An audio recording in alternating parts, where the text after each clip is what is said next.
Hello दोस्तों, नमस्कार। मेरा नाम अमित है और हम लोग बात करेंगे आज एक नए टॉपिक के ऊपर, अ, जो कि आपको दिख ही रहा होगा थंबनेल के ऊपर। Soil water. ठीक है। सॉइल वाटर की बात करेंगे। सॉइल वाटर जो है कि फंडामेंटल ऑफ सॉइल साइंस का एक बहुत ही इंपॉर्टेंट पोर्शन है और इससे एग्जाम में क्वेश्चन जरूर पूछते हैं। तो चलिए सॉइल वाटर की बात कर रहे हैं। सॉइल के अंदर जो वाटर होता है उसी को सॉइल वाटर बोलते हैं। और किस तरीके से वो प्लांट को अवेलेबल होता है, किस तरीके से वो जो है लॉस हो जाता है, ये सारी चीज़ों पर डिस्कस करेंगे, चर्चा करेंगे। ठीक है। तो soil water is an excellent solvent for most of the plant nutrients. It's a primary requisite for plant growth. Soil water जो है कि एक मोस्ट एक्सीलेंट सॉल्वेंट होता है, एक बेहतरीन सॉल्वेंट होता है वाटर, जो कि प्लांट ग्रोथ के लिए काफ़ी बड़ा रोल प्ले करता है। और प्लांट को न्यूट्रिशन प्रोवाइड करने में, प्लांट को जो है कि भोजन प्रोवाइड करने में जो है कि सॉइल वाटर एक बड़ा रोल प्ले करता है। ठीक है। अगर इम्पोर्टेंस ऑफ सॉइल वाटर की बात किया जाए तो soil water serves as a solvent and carrier of food nutrients for plant growth. Soil water क्या करता है? सॉल्वेंट का काम करता है, उसके अलावा कैरियर का काम करता है। सॉइल वाटर के अंदर ही न्यूट्रिएंट्स एंड फूड्स या मिनरल्स जो है कि पूरे के पूरे प्लांट के पार्ट में ट्रांसलोकेट होते हैं और प्लांट के पार्ट को हेल्दी रखते हैं। ठीक है। तो सॉइल वाटर क्या होता है? सॉल्वेंट और कैरियर का काम करता है फूड का। उसके अलावा yield of crop is more often determined by the amount of water available rather than the deficiency of other food materials. ठीक है। जो यील्ड होती है, क्रॉप की जो उपज होती है, वो पूरी तरीके से सॉइल वाटर की अवेलेबिलिटी के ऊपर डिपेंड करती है। अगर सॉइल वाटर जो है कि प्लांट के एंटायर लाइफ पीरियड में अच्छे तरीके से अवेलेबल होता है तो उस कंडीशन में यील्ड जो है कि क्रॉप की अच्छी आती है। अगर सॉइल वाटर जो है कि उसकी कमी रही है प्लांट के जीवन साइकिल में, लाइफ साइकिल में, तो यील्ड जो है कि अच्छी नहीं आती है। यील्ड के ऊपर जो है कि बैड इम्पैक्ट पड़ता है। ठीक है। उसके अलावा soil water act as nutrient itself. Soil water यानी कि मृदा जल खुद में एक न्यूट्रिएंट्स है, खुद में एक जो है कि न्यूट्रिशन का काम करता है, खुद ही एक न्यूट्रिएंट है। जो हमारे प्राइमरी न्यूट्रल मिनरल्स होते हैं, प्राइमरी फर्टिलाइजर्स, सॉरी मैं बार बार फर्टिलाइजर बोल रहा हूँ, प्राइमरी जो हमारे एलिमेंट्स होते हैं जैसे CH&O, ये जो एलिमेंट्स हैं वो सॉइल वाटर के द्वारा ही मिलते हैं। ठीक है। तो सॉइल वाटर खुद में एक न्यूट्रिएंट है। जब हम लोग न्यूट्रिशन के बारे में नहीं जानते थे तो पौधे को जनरली हम लोग पानी देते थे। पानी इसीलिए देते थे कि पानी खुद में एक न्यूट्रिएंट है और पानी जो है कि बहुत सारा रोल प्ले करता है। तो soil water regulates soil temperature. Soil water जो है कि सॉइल टेम्परेचर को भी रेगुलेट कर सकता है और करता भी है, क्योंकि वाटर की जो स्पेसिफिक हीट होती है वो ज़्यादा होती है। वाटर की स्पेसिफिक हीट ज़्यादा होने की वजह से वाटर जो है कि धीरे धीरे ठंडा होता है और धीरे धीरे गर्म होता है। और वाटर की यही प्रवृत्ति जो है कि सॉइल टेम्परेचर को रेगुलेट करती है। इसीलिए जब जो है कि फसलों में पाला की समस्या आती है, पाला लगता है, यानी कि चिलिंग इंजरी होती है, तो उस कंडीशन में फार्मर क्या करते हैं कि खेतों में जो है कि पानी भर देते हैं। पानी भरने से पाला की समस्या जो है कि खेतों की सॉल्व हो जाती है। ऐसा इसलिए होता है क्योंकि वाटर का स्पेसिफिक हीट ज़्यादा होता है। वाटर जो है कि टेम्परेचर को रेगुलेट करने का काम करता है। ठीक है। Next, soil farming processes and weathering depends on water. कोई भी सॉइल फार्मिंग प्रोसेस है या फिर वेदरिंग है, ये जो है कि वाटर के ऊपर ही डिपेंड करता है। वाटर के द्वारा ही मैक्सिमम सॉइल फार्मिंग प्रोसेस और मैक्सिमम वेदरिंग कंडीशन परफॉर्म किया जाता है। ठीक है। आगे बढ़ेंगे। Micro organisms require water for their metabolic activities. जो माइक्रोबियल एक्टिविटी होती है, जो काफ़ी इंपॉर्टेंट होती है न्यूट्रिएंट्स अपटेक के लिए, उन माइक्रोबियल एक्टिविटी के लिए जो है कि वाटर एक बड़ा बहुत बड़ा रोल प्ले करता है। वाटर के प्रेजेंस में ही माइक्रोबियल एक्टिविटी अच्छे तरीके से जो है कि काम करती है। ठीक है। आगे बात करेंगे इंपॉर्टेंस ऑफ सॉइल वाटर में ही। Soil water helps in chemical and biological activities of soil. ठीक है। सॉइल वाटर जो है कि सॉइल का फिजियोकेमिकल और बायोलॉजिकल एक्टिविटीज को इनहेंस करता है। उसके अलावा it is the principal constituents of growing plants. ठीक है। ग्रोइंग प्लांट्स का एक प्रिंसिपल कंस्टिट्यूएंट्स है। Water is essential for photosynthesis. Water जो है कि मोस्ट इंपॉर्टेंट प्रोसेस फोटोसिंथेसिस के लिए इसेंशियल होता है। ठीक है। अगर फोटोसिंथेसिस नहीं होगा तो हमें जो है कि भोजन नहीं मिलेगा। Water serves 4 function in plants. Water जो है कि 4 फंक्शन प्लांट में सर्व करते हैं या 4 फंक्शन को बखूबी निभाते हैं। फर्स्ट फंक्शन है, it is the major constituents of plant protoplasm. Protoplasm का यानी कि साइटोप्लाज्म का जो है कि मेजर कंस्टिट्यूएंट्स होते हैं, यानी साइटोप्लाज्म के अंदर जो है कि मैक्सिमम वाटर प्रेजेंट होता है। It is essential for photosynthesis and conversion of starches to sugar. ठीक है, फोटोसिंथेसिस के लिए वाटर इसेंशियल होता है। उसके अलावा स्टार्च को शुगर में कन्वर्ट करने का काम वाटर ही करता है। It is the solvent in which nutrients move and through plant parts to capture sunlight. Water एक बेहतरीन सॉल्वेंट होता है जिसके माध्यम से न्यूट्रिएंट मूव करते हैं और प्लांट जो है कि सनलाइट को कैप्चर करके भोजन बना पाता है, यानी कि प्रोसेस ऑफ फोटोसिंथेसिस हो पाती है। In fact, the soil water is a great regulator of physical, chemical and biological activities in the soil. इसीलिए जो है कि सॉइल वाटर एक ग्रेट रेगुलेटर है फिजिकल, केमिकल और बायोलॉजिकल एक्टिविटी का। सॉइल के फिजिकल, केमिकल और बायोलॉजिकल एक्टिविटीज को बहुत ही बेहतरीन ढंग से रेगुलेट करने का काम वाटर ही करता है। चलिए बात करेंगे नेक्स्ट टॉपिक के ऊपर, फैक्टर्स अफेक्टिंग सॉइल वाटर। तो वो कौन कौन सा फैक्टर है जो सॉइल वाटर को अफेक्ट करते हैं। तो सबसे पहले दोस्तों जो फैक्टर है वो टेक्सचर है। टेक्सचर क्या करता है, सॉइल वाटर को अफेक्ट करता है। टेक्सचर पता है आप सभी को, relative percentage of sand, silt and clay, यानी सैंड और सिल्ट और क्ले का जो परसेंटेज होता है उसी को टेक्सचर बोलते हैं। तो जो फाइन टेक्सचर होगा, अगर फाइन टेक्सचर होगा उसके अंदर वाटर ज़्यादा होल्ड होगा, और जो कोर्स टेक्सचर होगा यानी बड़े वाले पार्टिकल होंगे उनके अंदर कम वाटर होल्ड होगा। तो टेक्सचर जो है कि वाटर रिटेंशन को अफेक्ट करता है। ठीक है, पोरोसिटी का गेम होता है टेक्सचर के अंदर। जो फाइन पार्टिकल होते हैं उनके अंदर पोरोसिटी ज़्यादा होती है, और जो कोर्स पार्टिकल होते हैं उनके अंदर पोरोसिटी कम होती है। इसको मैंने बेहतरीन ढंग से जो है कि पोरोसिटी वाले वीडियो में बताया है। ठीक है, नेक्स्ट बात करेंगे स्ट्रक्चर की। स्ट्रक्चर क्या होता है, arrangement of primary particle. Primary particles का अरेंजमेंट ही स्ट्रक्चर होता है। तो जितने अच्छे तरीके से सॉइल अरेंज होगा उतना जो है कि वाटर उसके अंदर होल्ड होगा। अगर सॉइल का अरेंजमेंट डिस्टर्ब होगा तो वाटर होल्डिंग जो है कि सॉइल की कम होगी। ठीक है, तो well aggregates porous structure favours better porosity. अगर अच्छे तरीके से एग्रीगेट होगा सॉइल, पोरस स्ट्रक्चर होगी तो उसकी पोरोसिटी ज़्यादा होगी, और पोरोसिटी ज़्यादा होगी तो वाटर रिटेंशन कैपेसिटी सॉइल की अच्छी होगी। नेक्स्ट फैक्टर है organic matter content.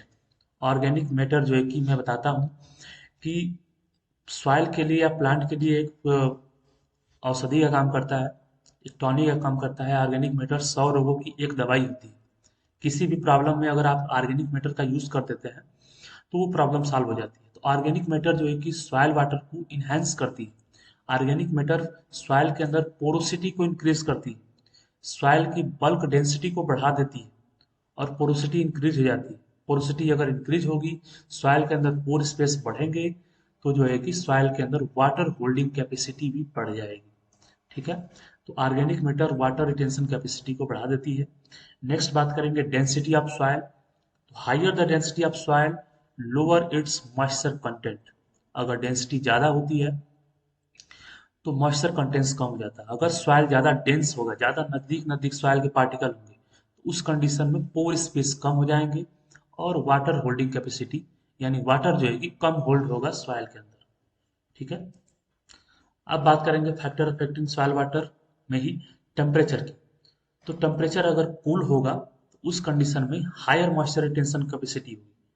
Cool temperature में मॉइस्चर ज़्यादा रिटेन होगा, और ड्राई कंडीशन में मॉइस्चर जो है कम रिटेन होगा। जाहिर सी बात है। साल्ट कंटेंट, ठीक है, अगर सॉइल में साल्ट ज़्यादा होगा तो उस कंडीशन में वाटर जो है कि रिटेंशन कम होगी, सॉइल वाटर कम हो जाएगी। अगर साल्ट सॉइल में नहीं होगा, सॉइल साल्ट फ्री होगा, तो वाटर रिटेंशन कैपेसिटी जो है कि बढ़ जाएगी। साल्ट यानी कि जिसके वजह से सॉइल सैलाइन या अल्कलाइन हो जाती है। तो सैलाइन या अल्कलाइन सॉइल में वाटर रिटेंशन कैपेसिटी कम हो जाती है। Depth of soil. Depth of soil का यहाँ तात्पर्य दोस्तों ये है कि सॉइल कितनी कितनी सॉइल की हाइट है, या सॉइल कितना एक्चुअल ट्रू सॉइल है जहाँ पे हम लोग खेती करते हैं, जहाँ पे हम लोग इंटरकल्चरल ऑपरेशन करते हैं, जहाँ पे हम लोग न्यूट्रिएंट सप्लाई करते हैं, या फिर जहाँ पे प्लांट का रूट ग्रोथ करता है, तो उसी सॉइल के हिस्सा को डेप्थ ऑफ सॉइल बोलते हैं। यानी जितनी इंच ऑफ सॉइल में हम लोग खेती करते हैं उसी को डेप्थ ऑफ सॉइल बोलते हैं। ठीक है, तो डेप्थ ऑफ सॉइल अगर जितना ज़्यादा होगा उतने ज़्यादा वाटर जो है कि होल्ड होगा। अब बात करेंगे टाइप ऑफ क्ले मिनरल्स की। तो the 2:1 type of clay increase the water retention in the soil. जो 2:1 टाइप के क्ले होते हैं, जो एक्सपेंडिंग टाइप के क्ले होते हैं, वो जो है कि वाटर रिटेंशन कैपेसिटी को बढ़ाते हैं। बाकी के 1:1 टाइप, 2:1 टाइप, ये जो है कि वाटर रिटेंशन ज़्यादा नहीं करते हैं। ठीक है, तो ये सब फैक्टर हैं जो सॉइल वाटर को अफेक्ट करते हैं। अब बात करेंगे हम लोग क्लासिफिकेशन ऑफ सॉइल वाटर। तो सॉइल वाटर की क्लासिफिकेशन दो तरीके से होती है। एक होता है फिजिकल क्लासिफिकेशन और दूसरा होता है बायोलॉजिकल क्लासिफिकेशन। तो सबसे पहले हम लोग बात करेंगे physical classification of soil. Physical classification में सॉइल वाटर को तीन भागों में डिवाइड किया जाता है। फर्स्ट है gravitational water, second capillary water, और थर्ड आपका हाइग्रोस्कोपिक वाटर। तो बात करेंगे हम लोग ग्रेविटेशनल वाटर की। तो gravitational water occupied the largest soil pores and moves down readily under force of gravity. तो ग्रेविटेशनल वाटर वो वाटर होता है जो फोर्स ऑफ ग्रेविटी के द्वारा नीचे की तरफ खींच ले जाता है, और माइक्रोपोर्स और माइक्रोपोर्स दोनों पोर्स में होता है, तो उसी वाटर को ग्रेविटेशनल वाटर बोलते हैं। यानी सौ की सीधी एक बात कि जब हम लोग इरिगेशन करते हैं फील्ड में, जब पानी फील्ड में भरते हैं, तो जो सारा का सारा पानी होता है वो ग्रेविटेशनल वाटर होता है। उसको जो है कि फोर्स ऑफ ग्रेविटी के द्वारा खींचा जाता है नीचे। ठीक है, it reduce aeration in soil, thus its removal from soil is a requisite for optimum plant growth। ठीक है, ग्रेविटेशनल वाटर क्या करता है, सॉइल की एरेशन को कम कर देता है, क्योंकि ये सॉइल के माइक्रो और मैक्रो दोनों तरह के पोर्स में भरा होता है। Soil moisture tension eight gravitational state is zero और लेस देन 1/3 एटमॉस्फेयर। जो सॉइल मॉइस्चर टेंशन होता है ग्रेविटेशनल स्टेट पे, वो जीरो होता है, या फिर 1/3 एटमॉस्फेरिक प्रेशर से भी कम होता है। यानी कब बहुत ही कम प्रेशर ग्रेडियंट जो है कि ग्रेविटेशनल वाटर में लगते हैं। आगे बढ़ेंगे, factor affecting gravitational water. Gravitational water को कुछ ऐसे फैक्टर हैं जो अफेक्ट करते हैं। सबसे पहला फैक्टर है टेक्सचर। तो टेक्सचर यानी कि टेक्सचर अगर सॉइल का पार्टिकल्स अगर महीन वाला होगा, यानी फाइन पार्टिकल होंगे, तो वहाँ पे जो है कि ग्रेविटेशनल वाटर धीरे धीरे मूव करेगी। अगर टेक्सचर आपके कोर्स होंगे तो ग्रेविटेशनल वाटर फास्ट मूव करेगी। ठीक है, तो उस तरीके से आपका स्ट्रक्चर भी है। स्ट्रक्चर अगर प्लेटी स्ट्रक्चर होगा तो मूवमेंट मूवमेंट जो होगा ग्रेविटेशनल वाटर का वो स्लो होगा। अगर क्रम्बी या फिर ग्रेनुलर स्ट्रक्चर होगा तो वहाँ पे जो मूवमेंट होगा सॉइल वाटर का, वो जो है कि आपका फास्ट हो जाए। ठीक है, तो टेक्सचर और स्ट्रक्चर जो है कि ग्रेविटेशनल वाटर को अफेक्ट करते हैं। आगे बढ़ेंगे, कैपिलरी वाटर। नेक्स्ट वाटर है कैपिलरी वाटर। तो ग्रेविटेशनल वाटर के रिमूव हो जाने के बाद जो वाटर जो है कि सॉइल के पोर स्पेस के अंदर बसता है, यानी जो माइक्रो पोर्स के अंदर बसता है, यानी जो वाटर सॉइल के कैपिलरी पोर्स के अंदर बसता है, उसी को कैपिलरी वाटर बोलते हैं। Capillary water is held in the capillary pores, यानी माइक्रो पोर्स। ठीक है, ऐसे वाटर जो फोर्स ऑफ ग्रेविटी के विरुद्ध जो है कि सॉइल के पोर स्पेस में रुके रहते हैं, उसी को कैपिलरी वाटर बोलते हैं। यानी ऐसे वाटर जो सॉइल के कैपिलरी पोर्स में, माइक्रो पोर्स के अंदर रुके रहते हैं, उन्हीं को कैपिलरी वाटर बोला जाता है। ठीक है, तो capillary water is retain on the soil particle by surface force. It is held so strongly that gravity can not remove it from the soil particle. तो कैपिलरी वाटर जो है कि सॉइल पार्टिकल के बीच में जो टिके होते हैं फोर्स ऑफ एडहेजन कोहेजन की वजह से, और due to force of gravity ये जो है कि नीचे खींचे नहीं जा सकते। ठीक है, तो ग्रेविटी के विरुद्ध रुके रहते हैं, उन्हीं को कैपिलरी वाटर बोलते हैं। The capillary water is held between 1/3 and 31 atmospheric pressure. Capillary water जो है कि आपका 1/3 से लेकर के 31 एटमॉस्फेरिक प्रेशर तक जो है कि हेल्ड होता है। ठीक है, अब बात करेंगे फैक्टर अफेक्टिंग कैपिलरी वाटर की। तो कौन ऐसे फैक्टर है जो कैपिलरी वाटर को अफेक्ट कर देते हैं। सबसे पहले फैक्टर है सरफेस टेंशन। सरफेस टेंशन जितना ज़्यादा होगा उतना जो है कैपिलरी वाटर पार्टिकल के बीच में रिटेन रहेगी। सरफेस टेंशन के वजह से ही क्या होता है, कैपिलरी वाटर जो है कि सॉइल के पार्टिकल्स के बीचों बीच रिटेन रहती है। तो सरफेस टेंशन अगर बढ़ेगा तो कैपिलरी वाटर टेंशन बढ़ जाएगा। सॉइल टेक्सचर, यहाँ भी सॉइल टेक्सचर आ गया। टेक्सचर जितना फाइन होगा, वाटर होल्डिंग कैपेसिटी ज़्यादा होगी, वाटर उसकी सरफेस टेंशन बढ़ जाएगी, और वो जो है कि लंबे समय तक या ज़्यादा टाइम तक जो है कि होल्ड रहेगा। ठीक है। टेक्सचर अगर कोर्स होगा तो वाटर रिटेंशन कैपेसिटी कम हो जाएगी। ठीक है। नेक्स्ट फैक्टर है सॉइल स्ट्रक्चर। स्ट्रक्चर यानी प्लेटी स्ट्रक्चर के अंदर जो है कि वाटर जो है कि ज़्यादा होल्ड होता है as compare to granular structure. ठीक है। प्लेटी स्ट्रक्चर अगर होगा तो वाटर ज़्यादा होल्ड होगा, ग्रेनुलर स्ट्रक्चर होगा तो वाटर जो है कि होल्ड नहीं होगा, कैपिलरी वाटर। ऑर्गेनिक मैटर यहाँ भी आ गया। ऑर्गेनिक मैटर अगर प्रेजेंट होगा तो पोरोसिटी बढ़ जाएगी, और कैपिलरी वाटर का जो अमाउंट होगा, कैपिलरी वाटर की जो क्षमता होगी वो ज़्यादा होगी उस सॉइल के अंदर। ठीक है। तो नेक्स्ट सॉइल हमारा, नेक्स्ट वाटर है हमारा हाइग्रोस्कोपिक वाटर। हाइग्रोस्कोपिक वाटर ऐसे जिद्दी वाटर होते हैं जो सॉइल के पार्टिकल्स के अंदर बहुत ही टाइटली हेल्ड होते हैं। ठीक है। The water that held tightly on the surface of soil colloidal particle is known as hygroscopic water. ऐसे वाटर जो टाइटली हेल्ड होते हैं सॉइल के कोलाइडल पार्टिकल के ऊपर, उन्हीं को जो है कि हाइग्रोस्कोपिक वाटर बोलते हैं। ठीक है। यानी कि कैपिलरी वाटर के खत्म होने के बाद जो वाटर रह जाता है सॉइल के पार्टिकल के ऊपर, उसी को हाइग्रोस्कोपिक वाटर बोलते हैं। It is essentially non liquid and move primarily on in the vapour form. ये जो है कि नॉन लिक्विड फॉर्म में होते हैं और वेपर के फॉर्म में मूव करते रहते हैं। ठीक है। Hygroscopic water held so tenaciously 31 to 1000 atmosphere. ठीक है। हाइड्रोस्कोपिक वाटर जो है कि काफी, इनका टेंशन जो है कि बहुत ज़्यादा होता है, सरफेस टेंशन इनका बहुत ज़्यादा होता है, इसकी वजह से हेल्ड होते हैं 31 से लेकर के 1000 एटमॉस्फेरिक प्रेशर पे जो है कि सॉइल के पार्टिकल्स के ऊपर हेल्ड होते हैं। ठीक है। और इनको जो है कि प्लांट कभी भी एब्जॉर्ब नहीं कर पाता है, क्योंकि बहुत ही टाइटली हेल्ड होते हैं। इनको जो है इनका यूज़ कुछ माइक्रोबियल, कुछ माइक्रोब्स ही इनका यूज़ कर पाते हैं। ठीक है। नेक्स्ट एंड लास्ट है biological classification of soil water. Soil water का बायोलॉजिकल क्लासिफिकेशन, उसमें दो पार्ट हैं, अवेलेबल वाटर और unavailable water. Available water, the water which lies between wilting coefficient and field capacity. Available water ऐसा water जो available हो जाता है प्लांट को, यानी वो वाटर जो विल्टिंग कोफिशिएंट और फील्ड कैपेसिटी के बीच में होता है, उसी को अवेलेबल वाटर बोलते हैं। It is obtain bye subtracting wilting coefficient from moisture equivalent. इसको जो है कि विल्टिंग कोफिशिएंट और मॉइस्चर इक्विवेलेंट से सबसेट करके ऑब्टेन किया जाता है। ठीक है।